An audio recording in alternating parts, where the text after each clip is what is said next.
You have this incredibly destructive pandemic, and it now looks certain that it was caused by this one rogue official. And it was our taxpayer money that funded this.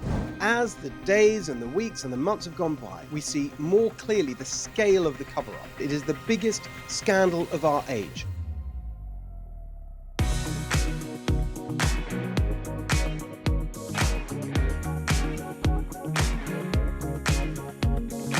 Hello, everyone. Welcome to the Steve Hilton Show.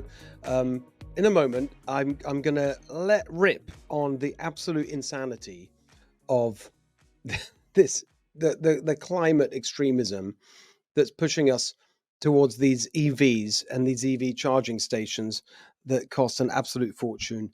The whole thing is a complete mess, and I'm going to get into it in our policy conversation in a moment. But, I want to talk about something that I don't know if you would consider it to be the big story of the week. It hasn't got as much attention as the story that's, of course, dominating the news, which is the Trump trial. Look, we're as we tape this, the jury is out. We're right in the middle of that process. I don't want to say too much about it today because who knows what's going to happen. I'm sure I'll have a lot to say about it afterwards. And I have been saying a lot about it, about the ridiculousness of the trial every single day. The judge, the prosecution, the media that amplifies it, they all seem to be going out of their way to prove Trump's point that this whole farce of a trial is election interference. It is entirely politically motivated. It is a total joke, but it's not a joke because it's very serious. It's a total and terrifying corruption of our justice system. So yeah, there's a lot to say about this trial, but I'm going to hold back on that until we get to the end of it and see where we are. So stay tuned for that. I want to start the show today with a story that is big. In a way, there's nothing bigger. It's still not getting the attention that it deserves. And it is the story about the origin of the pandemic. Now, those of you who follow my work closely and watch the show The Next Revolution, you know that I reported on this. I was the first on television to report on this. I'm incredibly proud of the work that we did and that I spent months on. I spent months reporting. I'm not a reporter. As everyone knows, I'm a commentator. I give my opinions. But for this particular story, I actually did old-fashioned reporting. I spoke to sources and I followed the evidence that I could find and put it all together, and you can see it. And if you follow me on X, you'll see I've just retweeted, reposted, I think you say nowadays, what the pieces that we did back in January of 2021. So like more than 3 years ago, and we laid it all out. The evidence that the origin of the pandemic was the lab in Wuhan, and that the origin of the experiments that created the virus that turned into the pandemic was a bunch of experiments that were not just funded by Anthony Fauci's NIAID, the National Institute for Allergies and Infectious Diseases, not just funded by NIAID, which is part of NIH, National Institutes of Health, that he commissioned it. He was central to it. And I laid out the evidence why, because actually this research that has now become, the term for this research has become well known, gain of function research, where you enhance the infectiousness, you give new functions, new ways of operating, as it were, to viruses in order to study them. And there's a noble intent, actually, which is that by doing that, you can understand how to create vaccines for the future. The leading world champion of that type of research was Fauci. And so I've never argued that he did this on purpose, that he did it as a bioweapon, or the Chinese did it as a bioweapon, or anything like that. You don't need all those theories to explain what happened. You have the words of Anthony Fauci himself in an opinion piece that he wrote with Dr. Francis Collins, head of the NIH, back in 2011 in the Washington Post. And the headline is, "Engineering a Dangerous Virus in the Lab is a Risk Worth Taking." Right? That's what he said, a risk worth taking, because it can help you understand the future path of diseases and prepare your defenses. That was the theory. And you had a whole bunch of scientists that said, no, this is really dangerous, because actually you could create a bunch of pathogens that escape from a lab, especially if you make these viruses incredibly transmissible. If the function that you are you're enhancing. If when you talk about gain of function, the new function that you're giving a virus is to make it more transmissible, more easily transmitted, then it's very dangerous and it can leak and cause all these unexpected things, including a pandemic. People were warning of that. It was very controversial, this research that Fauci was championing, but he pushed it through anyway, and millions of people died. And we think not just of those people that we lost, but the pain and grief for all the families and the friends of those who died. All of that was avoidable and would have been avoided if not for the pigheadedness of Dr. Anthony Fauci, who pushed through this research despite all the warnings from many, many scientists at the time that it was not a risk worth taking. It was a risk that should never have been taken. And then on top of the human cost, you have the financial cost of the shutdowns and the lockdowns and the years of disruption to schools, to communities, to businesses, the financial cost just in terms of the bailouts that were funded to keep things going when the economy was basically shut down. The trillions and trillions and trillions of dollars that were spent just in this country, and then you add it around the world. And the debt that was built up, and the fact that we're going to be paying off these debts for generation, that is a cost that could and should have been avoided and would have been avoided if Dr. Anthony Fauci hadn't pushed through this reckless gain of function research in the name of trying to identify future vaccines for potential future pandemics. They created a pandemic, not on purpose. I've never argued that, and I don't believe that. It was an accident, but it was an accident that was waiting to happen, and an accident that many people predicted. And it's not just people predicted it. You had regulations in place to stop it. In 2014, the Obama administration put a pause on this kind of research. Months after, Fauci approved the beginning of the research program on bat coronaviruses that ended with the creation of the coronavirus in 2014, after the regulation was there. And then again, when the Trump administration came in, they reviewed all this and they lifted the pause because there are people in the scientific community that said that's too much of a blanket rule. And they said, all right, we're going to take off the pause that the Obama administration had put on this type of research. Instead, they put in place a new protocol for how this kind of research should be handled. And they specifically put in a process that said, if you want to do this kind of research, then you have to take it outside of your agency, outside of the NIAID and the NIH, and give it to a separate group of people to approve it. It was a very specific process that was laid out by the Trump administration. Both of those sets of rules, were broken by Fauci in order to arrogantly push through this research. There's no doubt now that this is where the pandemic started. Here's what you have to believe if you believe the alternative to the argument that this came out of the lab. You have to believe the virus that ended up as the pandemic virus originated in a mine, the Mojang mine, about 1,000 miles from Wuhan. And when it was originally collected by the Wuhan researchers, it wasn't airborne. It wasn't transmitted through the air. That's what they were doing in the lab to enhance it, to make it transmissible in the air. And that's why it leaked. But what you have to believe for the wet market theory, the natural origin theory, is that a virus originated 1,000 miles from Wuhan, that this virus traveled from Mojang, 1,000 miles away, Kunming province, 1,000 miles to Wuhan without infecting anyone or anything else.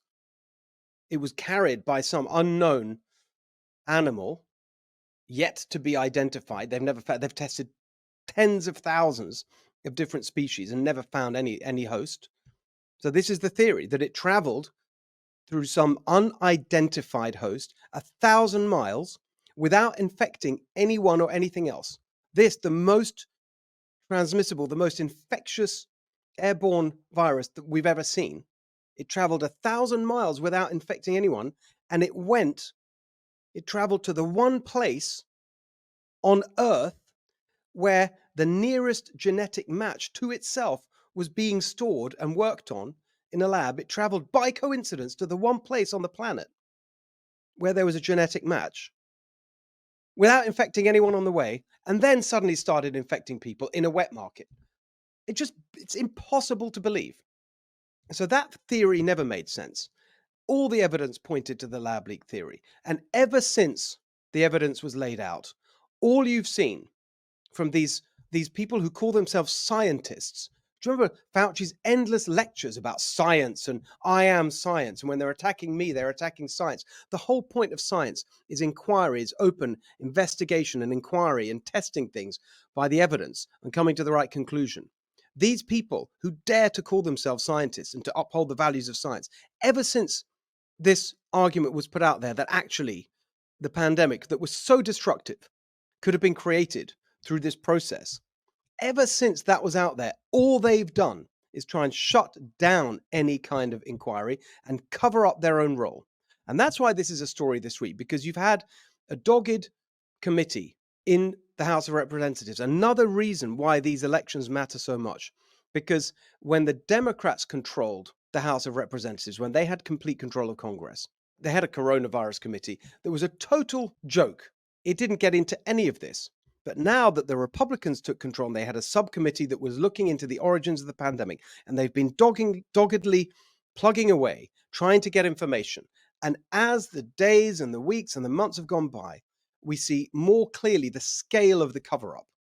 This is the latest. That's why it's in the news now. You have someone working there in Fauci's organization who is changing names so that they wouldn't show up in a FOIA request. It's unbelievable what's been going on. It is so damning. And you have this incredibly destructive pandemic, and it now looks certain that it was caused by this one rogue official who pushed through this research. He broke the rules to do it. And it was our money, our taxpayer money, that funded this. And people blame EcoHealth Alliance, Peter Daszak, this organization. That was just the go-between. The origination of this was Fauci, because he really believed in this stuff. That's what people have to understand. It's not just that he funded it. He believed in it. He was a champion of this stuff. It is an absolute scandal. I've repeatedly said it is the biggest scandal of our age. Millions of people died, trillions in financial cost. And it's so clear now where it came from.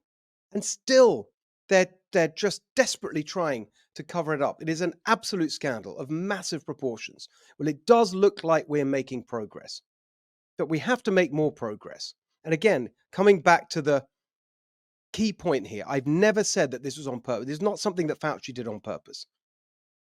But he did break the rules to push it through.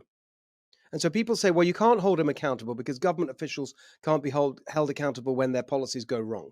And that's true. If they're going about their job in the normal way, they can't be sued, for example. But actually, we can get him because he did break the rules to push this stuff through. He shouldn't have done it. It shouldn't have happened. And it's non-political that you had the Obama administration and the Trump administration. Both had rules in place, slightly different rules, but under each of them, this would never have happened if Fauci hadn't gone around it. So he's got to be held accountable. How can he not be held accountable when we have all this evidence and he's still trying to wriggle out of it? It is an absolute scandal. So one way or another, I don't care how we do it, whether it's this House committee or someone brings a lawsuit and we get the evidence that way, we've got to get to the bottom of it. Not just because there's an aspect of decency about it, that in a civilized society, if someone does this, they should be held accountable. That is justice. But also, frankly, to make sure we never have anything like this happen again, where some rogue scientist can just go off the reservation and push their personal priority and cause disaster on this epic scale. It should never happen again.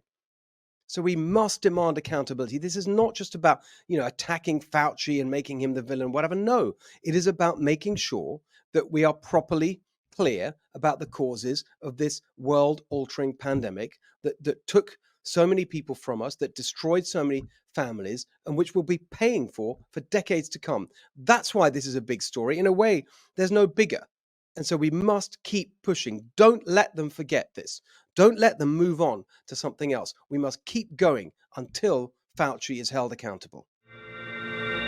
All right, you've seen the story about the EV charging stations. I mean, it's got to be one of the most brilliant examples of shambolic government incompetence. I mean, you can't even call it regular government incompetence.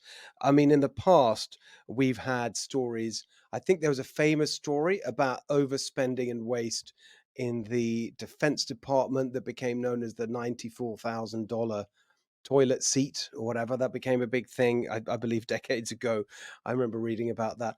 And we've all got these examples of waste, and you can point to ridiculous things, but never in the history of government ridiculousness, waste, and incompetence has there been anything like this story that we saw this week about Pete Buttigieg and the electric vehicle charging stations.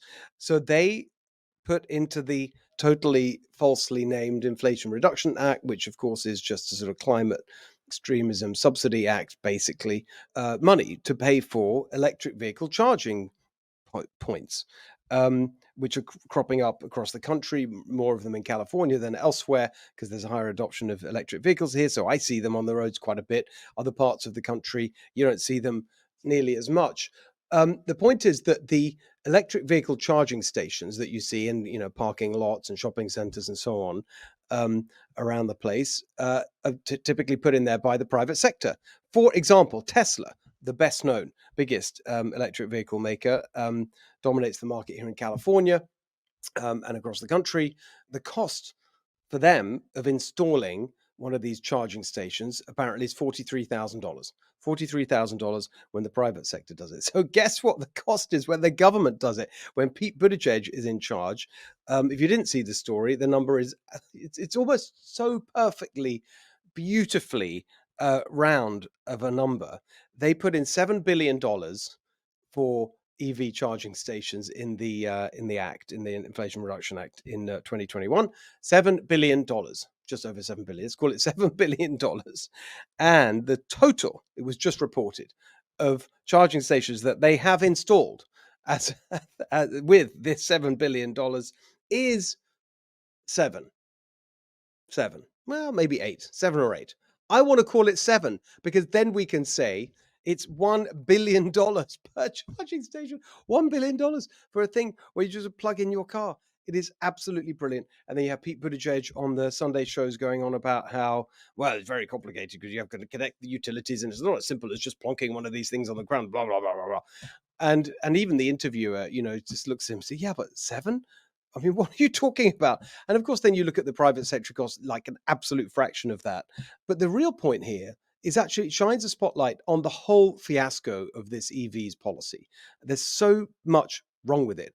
First of all, there's this idea that by pushing electric vehicles, you're going to reduce carbon emissions. Even that doesn't make sense because actually, as of now, you've got massive amounts of carbon intensity in the production of these electric vehicles and everything associated with it. So you need. I mean, what people don't even think about the supply chain here. They just think, oh, electric cars got to be good for the climate. It's not. I mean, right now you've got massive amounts of energy, often created in because a lot of these are made in China, coal-fired power stations, the dirtiest form of electricity, to produce these things. The batteries take a huge amount of energy to produce the cars themselves. So they're subsidizing dirty energy in the name of reducing carbon emissions for climate change. I mean, it's just so incoherent. And then you get into the actual details of it. I mean, these cars that are made, they're totally uncompetitive. So, for example, Ford here in America, they have recently lobbying the government. You've got a whole bunch of state attorneys general, Republicans typically, they're suing the government over the emissions regulations that effectively ban gas-powered cars. So you've got a certain number of states, 20 odd states, suing the federal government saying you can't do this, it's beyond your constitutional reach and so on. They want to stop these mandates that effectively ban gas-powered cars.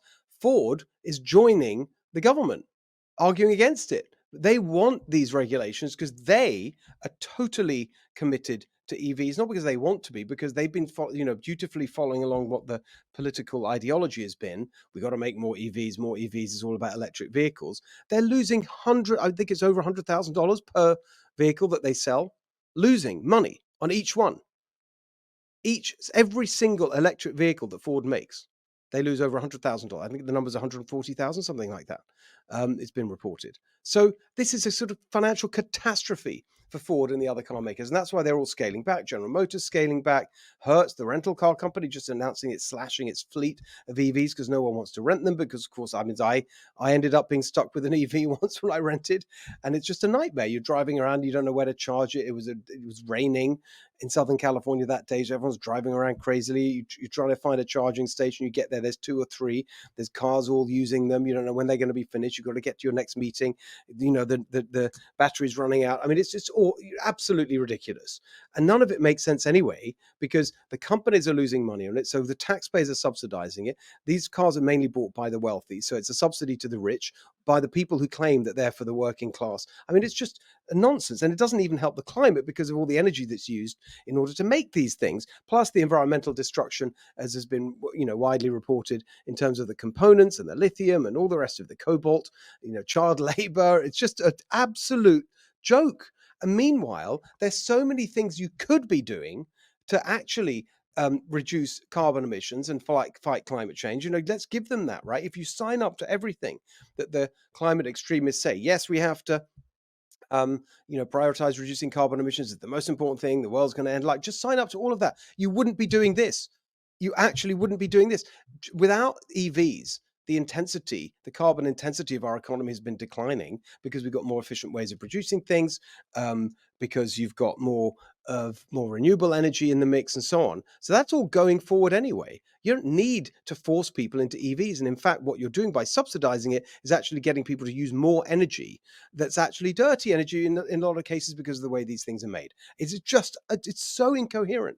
And then on top of that, you've got the push for electrification at the same time as they're undermining the electricity grid because they're cutting here in California, at least, they're cutting reliable energy like gas-fired power stations in favor of wind and solar, which is unreliable, and they're clamping down on the production of fossil fuels here in California, of which we have huge reserves, but that doesn't mean we're not using it. You have to use it because wind and solar are not reliable. So what are they doing? They're importing it on these massive tankers from countries like Ecuador and Iran and Venezuela, much dirtier fuel on these super tankers, which are the most environmentally destructive forms of transportation on the planet. So you're actually increasing carbon emissions there. By the way, Arnold Schwarzenegger, I've given you this fact before. He told me the 15 largest super tankers on Earth produce more carbon emissions than all the cars in the world put together. So it all is just a total joke. If you actually wanted to reduce carbon emissions the way that they say, if they really, really care about climate change, you wouldn't be doing any of this EV stuff. You would be promoting nuclear power, which is clean energy and is reliable, and you would be encouraging people to use less energy. That's actually what you'd be doing and promoting greater efficiency. How do you do that? By reducing taxes in order to incentivize the private sector to be more innovative. Instead of which, what they're doing is raising taxes to pay for these ridiculous subsidies for rich people to buy EVs that don't even help reduce carbon emissions and fight climate change. It's so mad. It's so infuriating. But I guess that is what we have come to expect from today's far left Democrats. All right, now it's time for California Corner, and it's Jen Horn, who I was going to introduce, as I normally do, as our friend who from AM870 The Morning Answer, Los Angeles, Southern California. But I want to introduce you today as Jen Horn with the ginormous pink. It's not a cup. I mean, I don't know if people are watching on video. There's this thing that's bigger than Jen's It's head, a Stanley Cup, which I know, here's the thing. I've had Stanley Cups for a long time, but right? now apparently the middle schoolers are coming on, which I don't understand how a young middle schooler could carry this around because it's so gigantic, but apparently they do. So I think at some point I'm going to have to throw this out because I can't be It's no longer cool if a middle schooler has it, But right? it's And this become is no, it's become cool. Maybe it's like yeah. we're peaking of cool and it's coming down again, but, like, you were there from the beginning. You started this trend. I I mean, this did, is and here's why, because it's got the tapered end so it fits in your cup holder, but yet you can yes. get like 40 ounces of fluid in here, which, as I told you when I sat down, maybe water, maybe vodka, no one will ever know. I think I think I want it. Yeah, well, one day I'm gonna sneak it off you and test There it you go, out and you you'll see. test it out, give it a little Exactly. sniff test like Joe Exactly. Biden. No, oh my goodness. Well, that we're off track already. It's very early to be kind of thrown off in our conversation. So, what? So I think this is so we're going to talk about the first topic we're going to get to is this brilliant phrase that's come up, which you just were telling me about burglary tourism. I Yeah, think I also spoke about this with Stuart Varney the other day, and they had another angle on the same story, which is actually based on where I live in Northern California, where mhm. one police department is doing um, what they call bait houses, where they're trying to catch these people. So, but you go first with your angle on burglary Well, tourism, what when that's I about. saw this headline pop up, so and it goes way, way, way, way back. So if I run on too much, you just tell me. But when I saw burglary tourism pop up in the headline, it reminded me several years ago of maternity tourism. Did you ever hear about this? No. That was when there were tour companies legitimately set up, tour companies that would go and appeal to pregnant Chinese women and their husbands Oh, that one. Yeah, yeah, yeah. to Okay, no, I come do to know. Yeah. California and have their baby so that the baby would be born an American citizen, and then they would send them, like, to Disneyland and to Universal Studio. They go to all these different places around Los Angeles before the birth of their child, and it became known as maternity tourism. So when I saw burglary tourism, I thought, "This can't be good. This obviously does Right. not end well for any of us." But if you remember, probably about a month ago, in the Inland Empire, there was a guy who found a camera in front of his house, and he panicked. He didn't know what was going on. He thought, his wife was freaked out about it. The camera was, like, pointing into their window. He was all nervous. Well, lo and behold, now we've got instances all throughout Southern California, at least in Calabasas, in Malibu, in Hollywood area, and the LA Sheriff's Department and the LAPD and local law enforcement are all warning now that burglary tourism is this group of people that come in from places like Colombia. They come here specifically to rob people, right? Or to burglarize people. That's probably better. And they set up cameras disguised as rocks.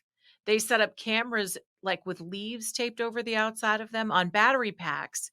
And they have these cameras pointing into people's neighborhoods so they can see when people come and go. So they know Oh when my it's goodness. safe to go inside and burglarize these homes when no one's around. And where is this happening? All over. So at first, literally, this is such a new concept that 4 weeks ago, people were like, "What's going on? Is this some sort of mobby thing?" Now we know this is the latest in, I guess, crime technology. Organized crime. Yeah. Yeah, and so now the latest story this week, actually today, I was reading an article about Calabasas and Malibu were experiencing this, and just last week, North Hollywood, the Hollywood area, they were all offering warnings as well to residents, particularly those streets like cul-de-sacs and kind of tucked away, because this is a great way for people to watch and see what's happening and then know their prime moment. And they dress up in stupid hard hats and vests so that it looks like they're out there with the city or the county planting these cameras so that they can spy on people. And is it are they coming in normally, or is this across? Is it another kind of disastrous open borders story? It's a great question. I'm not sure. I'm not even sure if they know. They haven't mentioned that, but it sure seems like it goes hand in hand with the story of the open borders that we've been telling, particularly since California seems like it's the new Yeah, hotspot it's the for number people to one just that Bill walk Malusi's been reporting. Exactly, coming in, yeah, getting so here's the new, the new way it all works, right? You walk across the border, you come in, you get your lift, right? Okay, yeah. you on your phone, you get your lift, bypass border patrol, go and start setting up to burglarize these houses. I mean, it's this is total collapse It's of collapsed. of law and order and just civilized, society. It's just a And joke. using technology. I mean, think about if these people use their brains for good instead of evil. Now you've got the LA Sheriff's Department issuing warnings that you should you should go through your flower beds to make sure that there are My cameras God. in there. This is not normal, Steve. This is not normal. This is not the California we pay so much to live in where we have to actually like do a bug check on our houses before we leave every morning. So I mean, first of all, like that kind of thing drives me crazy. Like, so why don't you protect us? Why are we Right. having to sort of scour our, like yards in order to do? So that's ridiculous. But the thing that, the aspect of it that I was, again, I hadn't heard this, but I was on with Stuart Varney on Fox Business talking about it. Where they had a story which is here in the Bay Area where I live. You've got police departments responding to the same phenomenon, also with cameras, right? So they're putting cameras in to houses, and they're using the houses as bait to Ugh, catch the like a criminals. decoy. Yes, and so the whole thing is just out of control. I mean, You what know is what I like about that? At least they're trying to catch they're people. literally In trying to George catch people, Gascon's exactly. LA, they're like, "Oh, you're burglarizing someone? Great. We'll see you Tuesday when you come to our neighborhood." They just let them out with a free pass. So I guess they're trying to catch people up in the Bay Area. And the thing that's I mean, let's move to the next story, which is it's just so laughable because the contract. So you've got these basic things you expect of government, right, to keep you safe, but protect your security of your physical security, your property, etc. They obviously can't do that at all. That's all collapsing. Meanwhile, they're fussing around these things, and as I was saying earlier in the show in relation to electric vehicles and all the sort of climate extremism we see, even in their own terms, their policies never end up working out, No. and it doesn't even work for the goals that they say they're there to meet. And so the latest example of this is this plastic bag thing. Yeah. This one frustrates me because as someone look, I don't necessarily know if climate change is man-made or if there is an element of something that we can control, but I'm a conservative who believes in personal responsibility, right? Clean up your space, do what you can to make your surroundings better. When I get a plastic bag at the store, I recycle it a few times before I actually toss it away. Like I actually tried to do that or try to lessen my waste, but in California now, if you remember back in 2016, we used to have the big question in life. It used to be boxers or briefs or paper or plastic when you went to the store. Right. And you got to choose paper or plastic. Well, that choice was taken away because voters, after a ballot initiative passed, voters decided they wanted to eliminate single use plastic bags.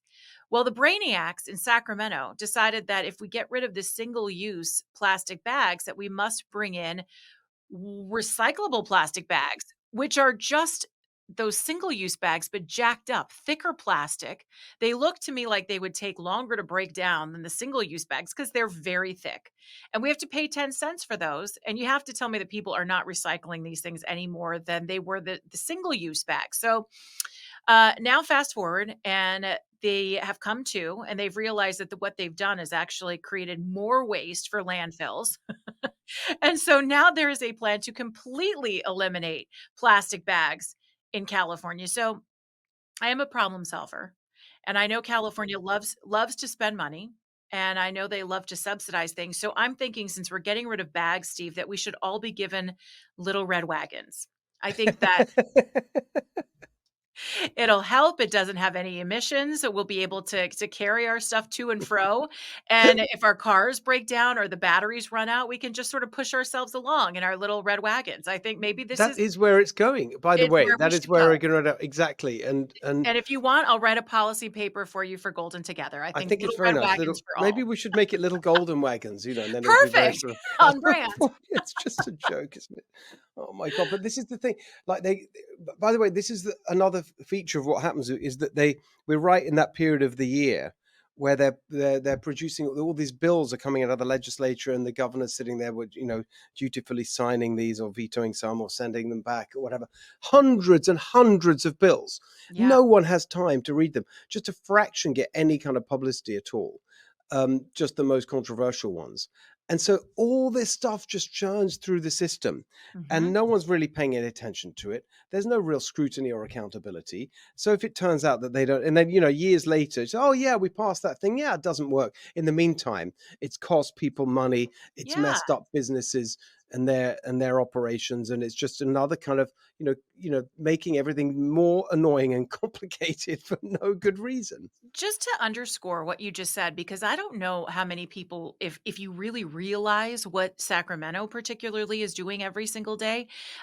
I had on the radio program a friend of ours mutually, Bill Asaley, who's great assemblyman from the 63rd Assembly District, and he forced the vote, which I'm sure you guys have probably talked about, on ending sanctuary protections on convicted pedophiles, which only seems to make sense, right? Someone comes here, preys on kids. It's probably best for them to go back to their country of origin rather than staying in the country. Well, of course, Democrats disagree, but when he's on the air with us, he says, "Well, that was just one of 300 bills we voted on that day."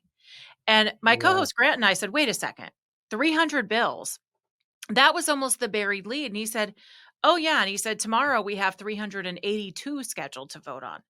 There is no way, No Steve, that way. these people, even the ones who want to do a good job, can go through and read 300 plus bills a It's day. exactly. It's a total joke, and it's a really good. I mean, in a way, you could say this is a silly point to make. Too many bills, and but no, it's a very deep point actually, because what it reveals, because no human being can possibly read it. So the people we elect, and expect to be, like their representatives, they can't possibly do it.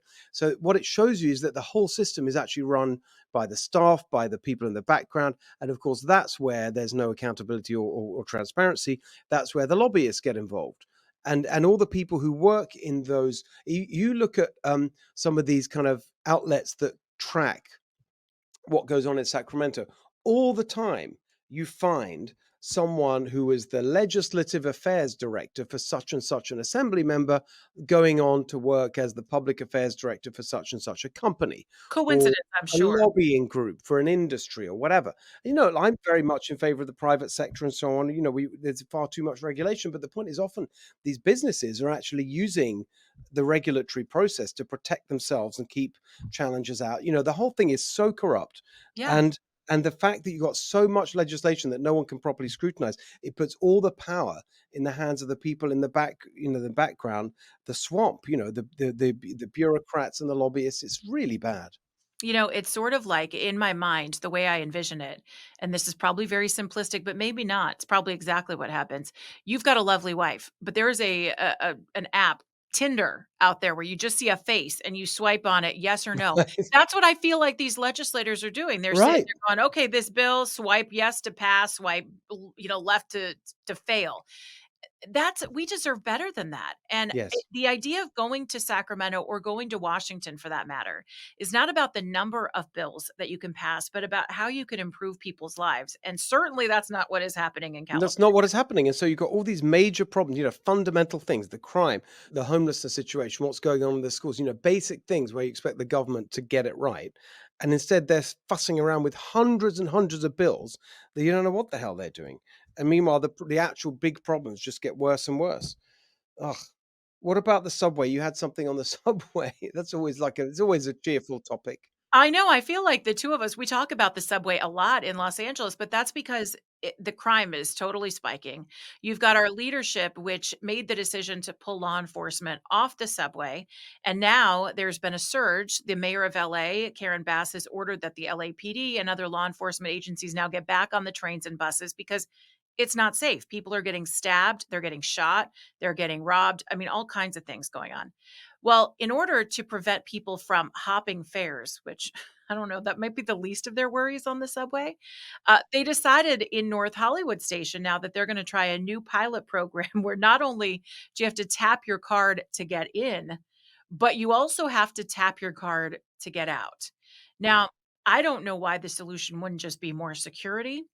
I don't know if the best idea is trapping people into that subway system because if you've seen it lately, you probably wanna get the heck out of there. I don't know if you wanna fumble around to tap out, but it seems to me like there are just bigger problems, bigger fish to fry, if you will, on the subway instead of using your cards to tap out so that they get their $1.50 fare when you're leaving the subway station. So, but here's the real question: are they electric? Because there's another story we got to get to, which is the Oh, electric yeah. trains fiasco, which is another one. I mean, like I talked earlier in the show about electric vehicles, but this is another example of this kind of lunacy. They want electric trains now, which is like, okay, fine, you whatever you want to electrify anything, but like there aren't. I don't think they have the freight trains. I mean, they're going to can possibly do the job that we need doing. Well, what's interesting is that Congressman Jay Obernolte, who represents a district in the Inland Empire that I think is, they have Victorville and Barstow. And in Barstow, there is a plan, or they'd like there to be a plan, where they're going to actually put in a whole yard for these electric, trains and things, different components. It's going to create a lot of jobs out there. But the problem is that CARB has decided that they can't actually build this thing without breaking environmental standards that have been set up in California. So Obernolte gets this great idea. He goes, to build these things, typically, this is what Democrats do. They look for specific waivers. So he's trying to get a waiver now on on this so that he can actually keep this project so they don't move to Arizona. But one of the major issues is that on these things that they'd be constructing on these rail cars, they they don't even have the battery power to actually make these trains work yet. It hasn't been invented, yet this is what the standards of California call for. And it kinda gets you laughing because it's sort of like the story with Newport Beach with the Balboa Ferry. Yes. And they were going to put emission requirements, or they had to go battery powered on the ferry, but yet the battery big enough to power the ferry would actually sink the ferry. So the technology is just not there, yet they're still trying to force these standards. I mean, it feels like we are making these headlines up, but this is California. I know. It's so I mean, we've got to laugh because it's so crazy, but that's exactly right. I mean, I did a rant earlier about all of this because it's so insane and Yeah, incoherent, and it doesn't make sense, and it doesn't work, it doesn't make sense, it doesn't even meet the objectives that they claim that they want to set for it. I mean, it's so bad. It's and so think bad. about what this is gonna do. I mean, already, what do we say? I mean, when people complain about California, they always talk about crime, homelessness, and the cost of living, right? Yeah. What do you think it does to the cost of living if we have all of these really high emission standards on trucks? Many of them, some trucking companies won't even come into California. So you can't get goods and services in and out of the state easily. It's not cost effective. And now we're thinking about tying up the trains as well. I mean, it's just, you might as well just call us Crazy Island and just break us off from the I rest of know. the country. And we have all these like such a big industry. This is what's so infuriating about it. Like the logistics industry in Southern California, in the port of LA and Long Beach, the biggest port in the Western Hemisphere. It's like hugely important. The amount of jobs and livelihoods. You got all the logistics hubs and coming out and in the Inland Empire and so on. It's just a really big industry, and they're just kind of totally ignoring that and say, yeah, you got to do this kind of electric stuff Yeah, without any thought as to how it's going to work or the impact. And meanwhile, I mean, I don't know what the latest numbers are, but there was a period a year or so ago where, for a moment, they say, okay, forget about California. We're going to send it all through Texas. So right. they transferring instead of shipping to Long Beach and whatever, like taking it on trains, not electric trains, through Laredo in Texas, which I think became the biggest port for a while. I mean, in terms of the actual amount of goods, it's so they're just crushing these really big and important industries that employ loads of people, and it's the working class that gets screwed each time. I know, every time. And so we're gonna be sitting here in California and we're gonna have clean air, and that's because only 2 people will be living here. There'll be nothing to pollute the air. It's so silly that we can't just do better in California and say, "Look, we don't wanna pollute. We wanna be responsible, but we also wanna cultivate business. We wanna be able to create competition so that people can get their food and their goods and everything in and out." Why is it so expensive to build houses? Well, you're certainly not going to be able to truck and train plywood and building materials in and out. I mean, it's insane. And for what? You can't even create a battery that's going to actually power these dreams that they have. I know. It's like the trucks when they had the EV trucks. I think it was PepsiCo.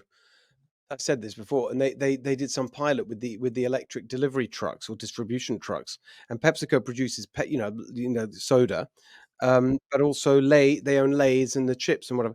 And they did the electric trucks, but the batteries are so heavy they actually couldn't take the soda anymore because it's like really, it's heavy. So they had to sort of dump half the stuff and only take the chips because they were lighter. So you need We twice as many trucks. It's just, hope nobody's thirsty, but if you want a chip, we got you covered. It's the only thing that'll fit with our battery. I know. It's just unbelievable. Oh my gosh. Okay, well at least we can laugh about it. For now, we can laugh We about have it. to. It's either laugh or cry. You have 2 choices in life Okay, very typically. good. Well, have a drink out of your giant pink vodka receptacle.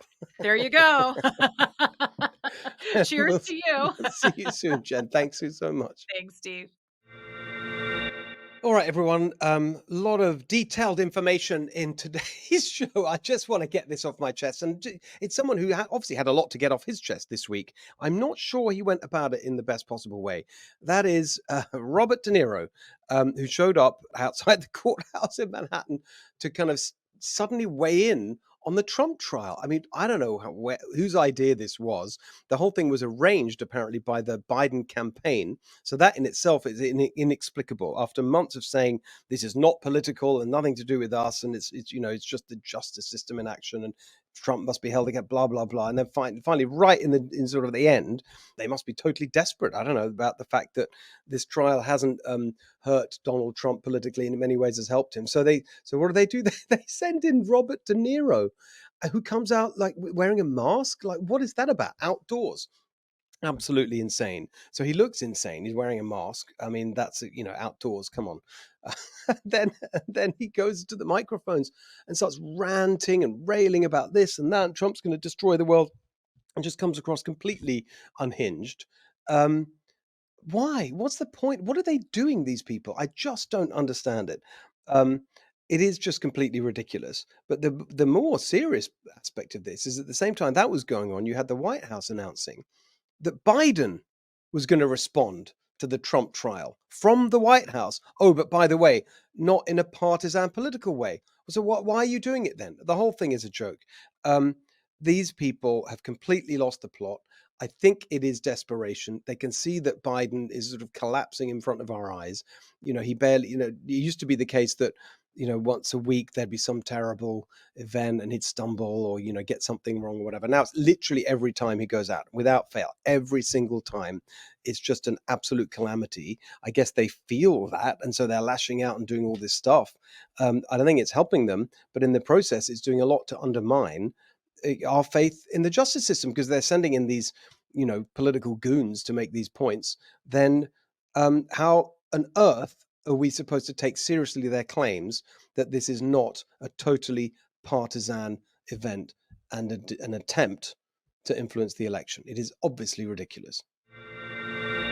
All right, everyone, that is the end of our show for today. Hope you enjoyed it. Make sure you follow The Steve Hilton Show on Apple, Spotify, YouTube, wherever you get your podcasts, and check out the Big Ideas Book Club. The latest episode is with someone I used to work with in 10 Downing Street many years ago. He's written a book about economic growth. He's called Dan Suskind, and it's very, very interesting. I don't agree necessarily with everything he says, but that's the whole point of the Big Ideas Book Club, is that we have people on to talk about their ideas in a longer format than we have time for on this show. I hope you enjoy it. Certainly a lot to think about. Check it out, the Big Ideas Book Club, and we'll see you back here soon for the next episode of The Steve Hilton Show.